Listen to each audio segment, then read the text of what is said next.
श्री स्वामी समर्थ. स्वामी कृपेने तुमच्या सर्व इच्छा मनोकामना पूर्ण हो. प्रत्येकाच्या आयुष्यामध्ये अडचणी अडथळे हे चालूच असतात, पण हे काही संपायचं नाव घेत नाही. वेळ काळ कोणासाठी थांबत नाही आणि कोणालाही थांबवता येत नाही. कर्माचे भोग भोगूनच संपतात. भक्ती केल्याने संकट येणारच नाही असं कधी होत नसते, पण भक्ती करून संकटाचा वेग मात्र नक्कीच कमी करता येतो. जसं की जिथे हात जाणार होता तिथे मात्र बोटावर निभावलं. पण हे करण्यासाठी आपल्याला स्वामींवर विश्वास आणि श्रद्धा ही अतूट असली पाहिजे. आज मी तुम्हाला असे काही उपाय सांगणार आहे की ज्यामुळे आपले आयुष्य हे सुखकर होईल. घरामध्ये सुख शांती आणि समृद्धी देखील नांदेल. भरपूर वेळा आपल्याला आर्थिक टंचाई देखील जाणवत असते किंवा मुलांबाबत देखील अडचणी असतात. मुले सारखी आजारी पडत असतात, चिडचिड करतात किंवा अभ्यास करत नाही किंवा अभ्यास केला तरी पण त्यांना पाहिजे तसे मार्क्स हे मिळत नाही. तर हे सर्व प्रश्न सुटण्यासाठी आपल्याला काही उपाय हे गुरुवारी आवर्जून करायचे आहे. तर गुरुवारच्या दिवशी आपण जेव्हा आंघोळ करत असतो तेव्हा आपल्याला आंघोळीच्या पाण्यामध्ये चिमूटभर हळद ही आवर्जून टाकायची आहे. विशेषतः जे मुले चिडचिड करतात, रागवतात, त्यांच्या आंघोळीच्या पाण्यामध्ये चिमूटभर हळद ही आवर्जून टाकावी. कारण हळद टाकल्यामुळे आपला गुरुग्रह हा बळकट होत असतो आणि जर आपला गुरुग्रह बळकट असेल ना तर आपण कोणत्याही संकटाला सहज सामोरे जाऊ शकतो व आपल्या आयुष्यात देखील कधीच कसलीच कमतरता ही भासत नाही. मग प्रत्येक गुरुवारी तुमच्या घरामध्ये अगदी घरातील छोटे बाळ असो किंवा वृद्ध व्यक्ती असो, प्रत्येकाच्या आंघोळीच्या पाण्यामध्ये चिमूटभर हळद ही आवर्जून टाकावी. त्यानंतर गुरुवारच्या दिवशी आपल्याला दुसरे काम करायचे आहे, ते म्हणजे तुम्ही गुरुवारच्या दिवशी पिवळ्या रंगाचे वस्त्र हे आवर्जून धारण करावे. पिवळ्या रंगाचे वस्त्र नसेल तर तुम्ही लाल रंगाचे वस्त्र देखील धारण करू शकता किंवा केशरी रंगाचे वस्त्र देखील धारण करू शकता. आपल्याला गुरुवारी काळ्या रंगाचे वस्त्र हे धारण करायचे नाही. गुरुवारी पिवळा रंग खूप शुभ मानला जातो, त्यामुळे या दिवशी भगवान विष्णूंना प्रसन्न करण्यासाठी पिवळ्या रंगाचे कपडे घालावे. जर तुम्ही पिवळे कपडे घालू शकत नसाल तर तुम्ही पिवळ्या रंगाचा रुमाल किंवा कोणतेही कापड सोबत देखील ठेवू शकता. असं केल्याने भगवान विष्णूंचा आशीर्वाद आपल्यासोबत सदैव राहतो. तसेच जर तुमच्या आयुष्यामध्ये भरपूर अडचणी, अडथळे आणि संकटे असतील, ते काही संपायचं नाव घेत नसतील, तर गुरुवारच्या दिवशी तुम्ही स्वामी चरित्र सारामृत नक्की वाचावे. तुम्हाला पूर्ण पाठ करणे शक्य नसेल तर तुम्ही पहिले 3 अध्याय देखील हे पठण करू शकता. यामुळे आपल्याला स्वामी महाराजांचा आशीर्वाद हा मिळत असतो. तसेच आपण श्री स्वामी समर्थ या मंत्राचा जप हा करायचा आहे. आपण 108 वेळा जप करायचा आहे. आपल्याला जप देखील करणे शक्य नसेल तर तुम्ही मोबाईलवरती लावून देऊ शकता, श्रवण देखील करू शकता. पण आपण भरपूर वेळा घरामध्ये काहीतरी काम करत असतो, तेव्हा अगदी जरी तुम्ही जप केला ना तरी पण ती सेवा देखील स्वामी स्वीकारत असतात.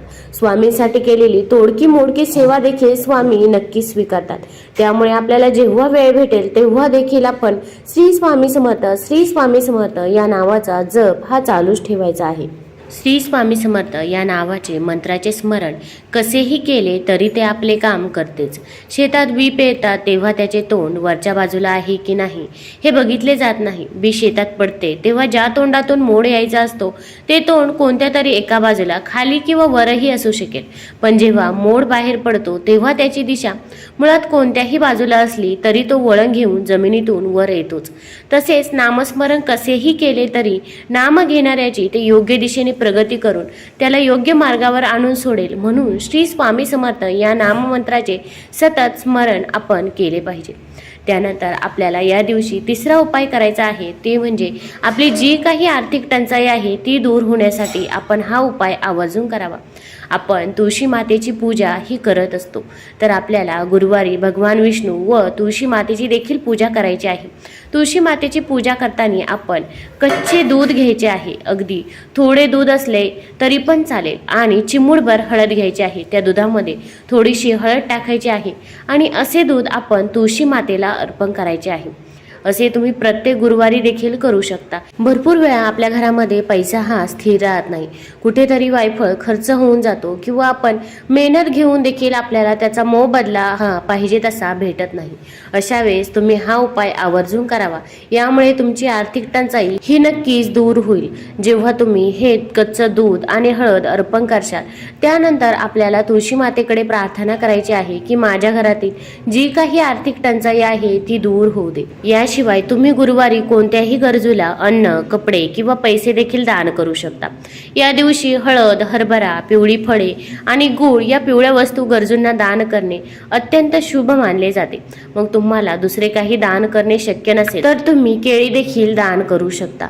पहिल्यांदा ही केळी मंदिरामध्ये ठेवायची आहे, नंतर ती तुम्ही गरजू व्यक्तींना दान करू शकता. आणि जर तुम्हाला हेही दान करणे शक्य नसेल तर आपल्या आर्थिक टंचाई दूर व्हावी यासाठी फक्त तुम्ही मंदिरामध्ये जाऊन आला तरी पण तुमचे भरपूर प्रश्न हे सुटतात. गुरुवारच्या दिवशी विष्णू सहस्रनामाचा पाठ करणे अत्यंत शुभ मानले जाते. यामुळे सर्व रखडलेली कामे पूर्ण होऊन प्रत्येक क्षेत्रामध्ये यश देखील मिळत असते. विष्णू सहस्रनामामध्ये भगवान विष्णूची 1000 नावांचा उल्लेख आहे. मग तुम्ही हे पठण देखील करू शकता किंवा श्रवण देखील करू शकता. भगवान विष्णूची कृपा प्राप्त करण्यासाठी गुरुवारी पिंपळ, तुळशी आणि केळीच्या झाडांची लागवड करावी. त्यानंतर त्यांची पूजा करावी. त्यामुळे कुंडलीत गुरुग्रहाशी संबंधित शुभ परिणाम हे येऊ लागतात. भरपूर वेळा नोकरी व्यवसायामध्ये अडचणी अडथळी हे येत असतात. मग अशा वेळेस तुम्ही केळीच्या झाडाची पूजा ही आवर्जून करावी. अगदी तुम्हाला नोकरी भेटत नसेल किंवा नोकरीमध्ये प्रमोशन हे मिळत नसेल, व्यवसाय क्षेत्रामध्ये देखील भरपूर अडचणी या असतात, व्यवसाय हा पाहिजे तसा चालत नाही, अशा वेळेस तुम्ही केळीच्या झाडाची लागवड ही गुरुवारी करू शकता. शक्यतो तुमच्या घराजवळ झाड लावणे हे अत्यंत शुभ ठरेल. मग तुम्ही अशा झाडाला प्रत्येक गुरुवारी हे पाणी हे आवर्जून अर्पण करावे. यामुळे आपला गुरुग्रह देखील बळकट होईल व आपल्या आयुष्यात येणारी संकटे देखील दूर होतील. भरपूर मुलामुलींच्या विवाहामध्ये देखील अडचणी अडथळे हे येत असतात, तर त्यांनी गुरुवारी व्रत करायचे आहे. आणि व्रत करताना आपण पिवळ्या रंगाचे वस्त्र देखील धारण करायचे आहे. तसेच आपण जे जेवणामध्ये पदार्थ बनवत असतो त्यामध्ये देखील पिवळ्या रंगाचा समावेश हा आवर्जून केला पाहिजे. तसेच भगवान विष्णूंच्या ओम नमो भगवते वासुदेवाय नमः, ओम नमो भगवते वासुदेवाय नमः या मंत्राचा देखील जप करावा. हा जप सर्वांनीच केला तर अतिउत्तम होईल. दिवसभरामध्ये आपल्याला जेव्हा वेळ भेटेल तेव्हा आपण या मंत्राचा जप हा आवर्जून करायचा आहे.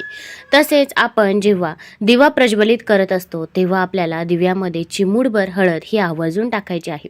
हळद ही माता लक्ष्मीला देखील आकर्षित करत असते. यामुळे माता लक्ष्मी आपल्या घरामध्ये स्थिर राहते, पैसा हा स्थिर राहतो. त्यामुळे तुम्ही देवापुढे दिवा लावता त्यामध्ये देखील चिमूटभर हळद ही टाकायचीच आहे. आणि आपण तुळशी मातेसमोर देखील संध्याकाळी दिवा प्रज्वलित करत असतो तर तिथे देखील प्रथम आपण एक प्लेट घ्यायची, थोडे तांदूळ टाकायचे, त्यामध्ये तांदळावरती हळदी कुंकू अर्पण करायचं. नंतर तुम्ही मातीची पंती किंवा कणकेचा दिवा घेऊ शकता. दिव्याला देखील हळदी कुंकू अर्पण करायचं आणि तिळाचं तेल किंवा मोहरीचं तेल आपण त्यामध्ये टाकायचं. ते नसेल तर तुम्ही साधं तेल टाकलं तरी पण चालेल. आणि त्यामध्ये आपल्याला चिमूटभर हळद ही टाकायची आहे. यामुळे आपल्या मुलांची प्रत्येक क्षेत्रामध्ये प्रगती ही होईलच. तसेच घरातून दारिद्र्य दूर करण्यासाठी गुरुवारी कुटुंबातील सदस्य विशेषकर स्त्रियांनी केस हे चुकूनही धुवायचे नाही. तसेच आपल्याला गुरुवारी नखे देखील कापायचे नाही. आपण जर केस धुतले आणि जर नखे कापले तर आपल्या घरामध्ये आणखीन दारिद्र्य हे येत असतं. त्यामुळे तुम्ही या गोष्टीची काळजी घ्यावी. तुम्हाला जर केस धुवायचेच असतील तर तुम्ही शुक्रवारी हे आवर्जून धुवावे.